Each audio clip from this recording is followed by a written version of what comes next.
Allez, le débrief de la journée du vendredi en Espagne, c'est parti. Donc les EL2, hein, les chronos, je vous les rappelle. Ça semble aller mieux pour Mercedes. Hop. 19,6. Pour l'instant, on a un 19,6. Alors, jusqu'à quel point les temps vont descendre? Je pense que ça va descendre en 18 assez facilement pour les qualifs. Par contre, une 17, ça me paraît quand même impossible à atteindre. Après, on verra. Donc, Leclerc devant Russell, Hamilton, Sainz, Verstappen, Alonso, Perez, Vettel, Ocon, Schumacher, Pierre Gasly, Kevin Magnussen, Lance Stroll, Tsunoda, Ricardo, Bottas, Zhou, Albon, Latifi et Norris. Allez, on commence avec Perez. Avec une heure d'essai, Perez a eu du mal à trouver le rythme sur un tour. Pourquoi une heure d'essai? Parce que je vous rappelle qu'en EL1, il y avait Vips. Et Vips qui a claqué un temps très lent. Mais comme vous m'avez dit dans les commentaires, je pense qu'il prenait pas de risque. Il voulait pas casser la voiture. Imaginez s'il avait cassé la voiture, ça aurait fait perdre du temps à Perez. Il se serait pris un savon par Marco Vips. Et il voulait pas prendre de risque, je pense. C'était sympa de pouvoir prêter ma voiture à Yuri pour la matinée. Je pense qu'il s'est bien amusé et a fait un travail important pour l'équipe. Mais tout va plus vite quand vous manquez une séance. Je prenais de plus en plus de vitesse cet après-midi et je ressentais la dégradation des pneus. Ça signifie que vous avez essentiellement 2 tours rapides, car ce n'est pas une piste qui vous aide à bien enchaîner les chronos rapides avec les pneus. Vous avez un tour pour lire l'équilibre, puis après ça, vous commencez à peine à prendre de la vitesse, mais vous n'avez plus une bonne adhérence en fin de tour. Quelle belle tenue Lewis encore. J'ai pu avoir une lecture de l'usure attendue sur les longs relais, et j'espère que d'ici demain, je pourrai trouver les dixièmes dont j'ai besoin pour être en lice pour la pole. Je ferai un travail supplémentaire avec un bas niveau de carburant le matin pendant les essais 3 pour voir quelle direction prendre. Bon bah au moins il nous indique qu'il n'y avait pas beaucoup d'essence, enfin qu'il y avait pas mal d'essence du coup dans ses chronos aujourd'hui, Perez. Parce que si demain il dit qu'il va prendre, qu'il va en avoir peu d'essence, ça veut dire qu'il en avait pas mal aujourd'hui. AlphaTauri avec Gasly. L'AlphaTauri n'a jamais aimé la chaleur. Bon bah, manque de peau, il va faire une chaleur à crever encore au Grand Prix d'Espagne. Ça fait du bien d'être de retour à Barcelone, mais aujourd'hui n'a pas été notre meilleur vendredi, c'était extrêmement difficile. On n'arrive pas à mettre la voiture là où nous voulons, les conditions n'aident pas et c'est difficile à gérer, mais c'est pareil pour tout le monde. Ce sera pas une course facile. La voiture n'a jamais aimé ces températures super chaudes, donc nous devons tout analyser ce soir et trouver ce qui est le mieux pour nous afin d'en tirer le maximum. Il y a beaucoup de choses que nous devons améliorer ce soir, puis après les EL3 demain. On verra ce qui est réalisable pour nous lors des qualifs, nous sommes pas trop loin du top 10, nous devrons juste nous concentrer sur nous-mêmes et espérer être en Q3.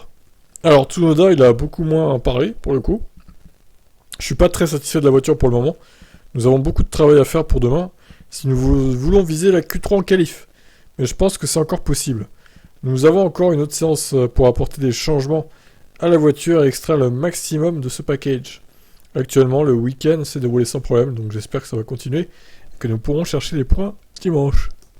AlphaTauri donc, en délicatesse. Ah, Vettel, qui pilote la Red Bull verte. Vettel défend Aston Martin, il y a toujours eu des similitudes. Ouais, enfin là quand même, il y a de grosses similitudes, Sébastien. Putain, mais Alonso, on dirait que son maillot, c'est un truc Ferrari en fait. Regardez ça. En fait, c'est un pilote Ferrari, Fernando Alonso. C'est assez violent, quoi. Non, c'est aux couleurs de l'Espagne, mais bon, ça fait bizarre. Il est encore difficile de comparer pour le moment, car les conditions ne sont pas encore totalement transparentes. Ce n'est certainement pas un retour en arrière, déclare le quadruple champion du monde. Je pense que nous pourrons être satisfaits de cette première journée. C'était une bonne journée pour nous, parce que la voiture est pratiquement nouvelle. Et avec autant de nouvelles pièces, il était important de faire beaucoup de tours. La journée a été marquée par la grogne montante de Red Bull, qui est convaincu qu'il y a eu un espionnage de la part d'Aston Martin. Les évolutions de la MR22 sont ainsi une copie parfaite, quasi parfaite de la partie arrière de la Red Bull. Interrogé à ce sujet, Vettel joue la carte de la prudence et rappelle que ressemblance ne veut pas dire espionnage.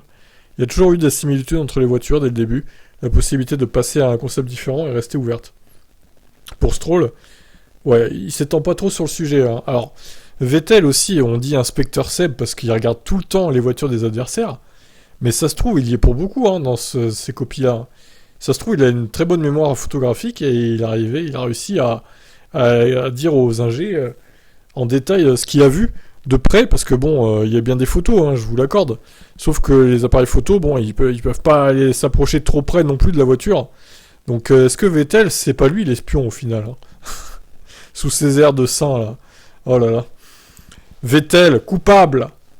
Pour Lance Stroll, ça a été une première journée positive. Nous progressons, mais nous y sommes allés un peu prudemment aujourd'hui, car nous manquons naturellement un peu de pièces de rechange. Aujourd'hui, c'est un pas dans la bonne direction, mais nous devons en faire plus. Sur un tour, la voiture s'est bien comportée, mais je pense qu'il y a plus à venir avec un meilleur équilibre. Nous étudierons les données ce soir et verrons où nous pouvons apporter des améliorations avant de nous qualifier demain. En tout cas, j'ai hâte de savoir ce qui va se passer au qualif, notamment avec Aston Martin. Alors, Hamilton est ravi dans son costume jaune. Il devait avoir chaud là-dedans d'ailleurs. Hein. Et ravi des évolutions apportées à Mercedes, à Barcelone. Par contre, Russell se montre un peu plus prudent. Bon. Je suis très heureux de notre progression. Je veux dire un très très grand merci à tout le monde à l'usine pour ne pas avoir abandonné. Alors Lewis, tu pourrais dire ça au qualif, au pire, mais pas maintenant quoi, c'est peut-être un peu tôt. Nous ne sommes pas encore les plus rapides, mais nous sommes sur la bonne voie. C'est la première fois que nous roulions en ligne droite sans le moindre rebond. Et c'est bien mieux, même s'il y en a encore un peu. Nous commençons à avoir le vrai potentiel de la voiture. Ça reste difficile, mais c'est tout de même mieux qu'avant. Bien mieux. Je suis très reconnaissant de ces évolutions. On doit maintenant comprendre comment les faire marcher au mieux. Nous devons analyser beaucoup de données ce soir. Je pense que nous pouvons encore faire mieux demain. J'espère que nous pourrons talonner ceux qui sont devant nous. Bon, pour une fois, il a l'air très optimiste, Hamilton, et ça fait plaisir à lire. Deuxième ce vendredi, George Russell se montre prudent pour le reste du week-end. Honnêtement, je ne sais pas où nous nous situons, car à Miami, nous étions les plus rapides, et ici, nous sommes seconds. Il est certain que la voiture réagit différemment, et nous n'avons plus le marsuinage en ligne droite, ce qui est bien. Mais nous sommes encore un peu en difficulté dans certains virages, et c'est un domaine dans lequel il faut progresser. Je pense que Red Bull a l'air très forte, il semblerait que ce soit l'équipe de référence en ce moment. On doit travailler sur les données que nous avons récoltées. Ok, bon, il a l'air plus pessimiste, Russell, pour le coup. D'habitude, je dirais que c'est l'inverse. Cette fois, bon, voilà. C'est plutôt lui qui se montre prudent. On verra lequel des deux a raison demain. Verstappen, du travail à faire sur un tour. Le rythme en qualif est encore faible chez Red Bull, apparemment. C'est difficile de trouver le bon équilibre en tenant compte aussi de la chaleur. Les longs relais semblaient bons, j'en suis heureux, mais nous devons trouver un juste milieu, parce que sur un tour, nous avons du travail à faire. Le Néerlandais a terminé la journée derrière Ferrari et Mercedes. Il ne veut toutefois pas se pencher sur la performance de ses adversaires, même s'il a bien vu les chronos. J'ai ma feuille de temps, je la vois, nous avons du travail à faire pour mieux faire sur un tour. C'est difficile pour les pneus ici en termes d'équilibre. Nous ne sommes pas encore tout à fait satisfaits, au moins la météo est constante, donc on peut se baser sur ça. Horner, directeur de Red Bull, confirme que la journée n'a pas été parfaite pour son équipe. On a des choses à régler, il faut être dans une bonne situation avec les réglages et les pneus. Le pneu avant gauche est mis à rude épreuve ici. Tout est question de savoir qui prendra les bonnes décisions pour les qualifs. Ok, pour Max. Ah, Vips, tiens. Voyons ce qu'il a... Voyons ce ressenti. Il avait le numéro 36, Yuri Vips d'ailleurs. C'était incroyable, c'était une séance d'essai bien remplie. Nous n'avons pas cherché à faire un tour rapide, mais simplement procéder à des vérifs et ce genre de choses. Je n'ai pas eu à attaquer, ça m'a donc enlevé un peu de pression. Ah oui, ça s'est vu sur le chrono, effectivement. Nous avions un peu d'avance sur notre programme et nous voulions donc faire un tour lancé en fin de séance. J'ai malheureusement rencontré du trafic. C'était assez chaotique à ce moment-là avec tout le monde qui était chaussé en pneus tendres. Je comprends pourquoi la F1 est si difficile, cette séance était intense. C'est tout simplement fou de rouler durant un week-end de Grand Prix. Lorsqu'on m'a annoncé que j'allais rouler, je me suis mis à penser à l'époque du karting, où tout ça n'était qu'un hobby, et désormais je suis là. Ouais, bon, alors, tu étais là, mais bien aidé par la réglementation qui oblige les équipes à faire tester les jeunes pilotes. S'il n'y avait pas eu cette règle, tu n'aurais jamais roulé en essai libre 1 dans une saison de Formule 1, Vips. J'espère qu'il en est conscient quand même. C'est en pilotant que vous apprenez le plus. En tant que pilote de réserve, j'ai l'habitude d'écouter les retours des titulaires, mais cette fois, j'ai pu me faire une idée du comportement de la voiture. Ce qui était très utile pour moi, mais aussi pour le simulateur, car j'y effectue beaucoup de travail. Par contre, il a été réprimandé apparemment. Il a reçu une réprimande pour sa toute première séance officielle. Il a gêné George Russell, après une mauvaise communication avec l'équipe. Et voilà, Yuri. Les commissaires ont ainsi déclaré que le directeur d'équipe a indiqué que l'équipe avait donné la mauvaise info au pilote en raison d'un problème de logiciel. Le pilote a donc suivi la recommandation de l'équipe, mais piloté de manière trop lente sur la trajectoire, forçant Russell à dévier.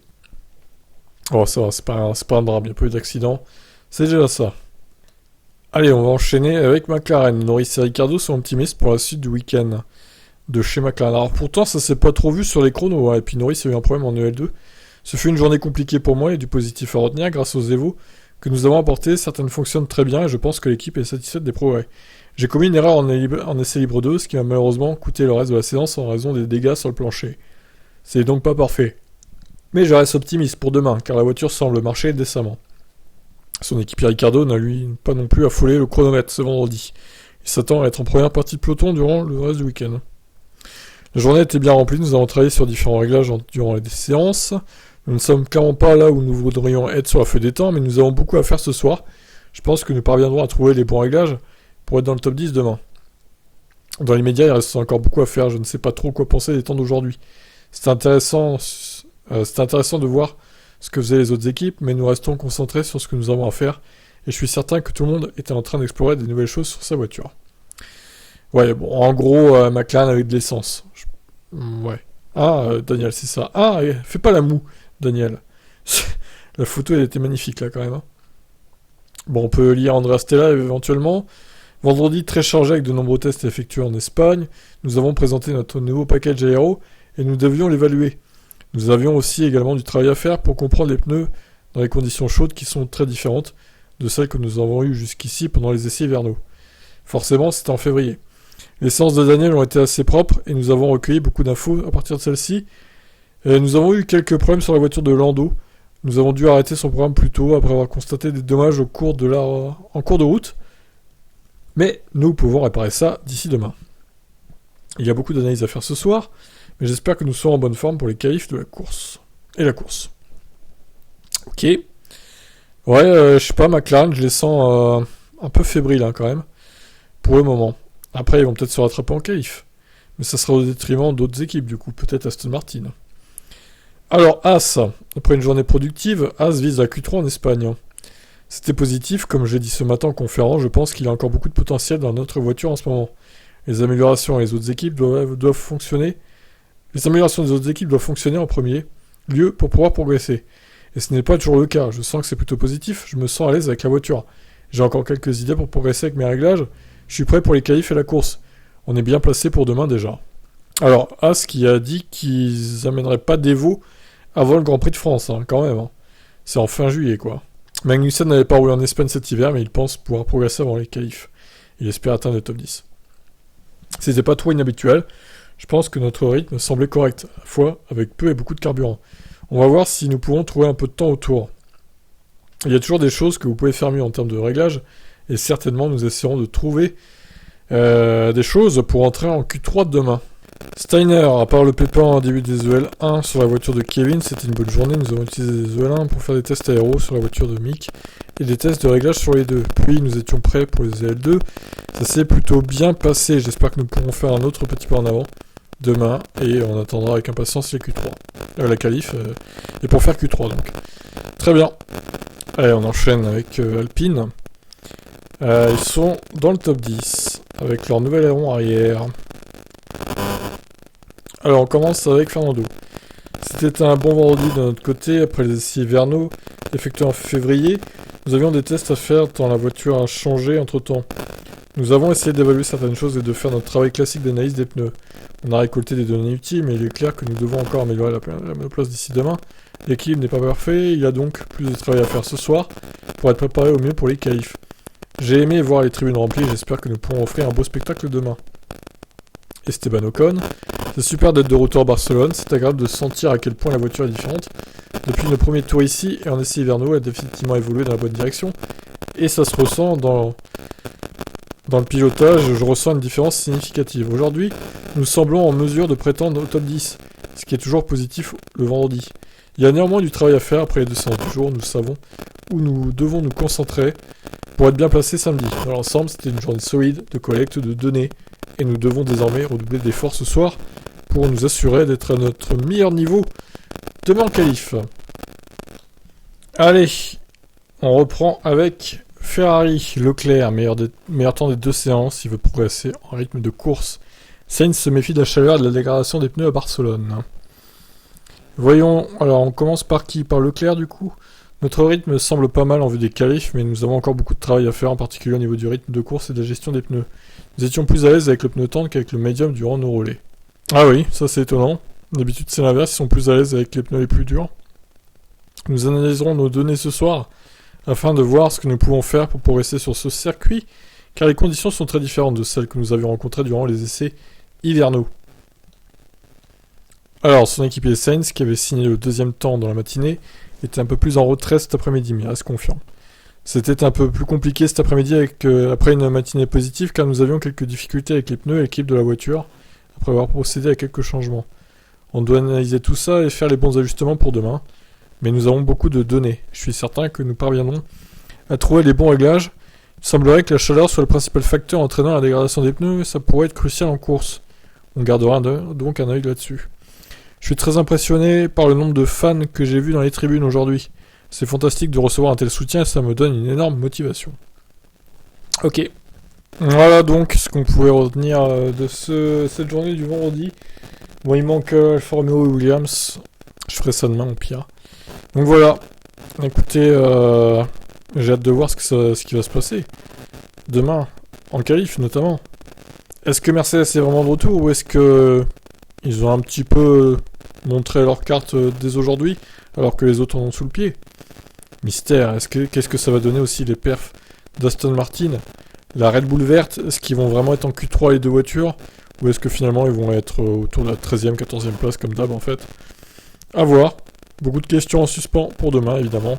Le duel Red Bull-Ferrari qui risque de s'intensifier toujours, encore et toujours. Allez, je vous laisse. Pensez à vous abonner. Ciao ciao.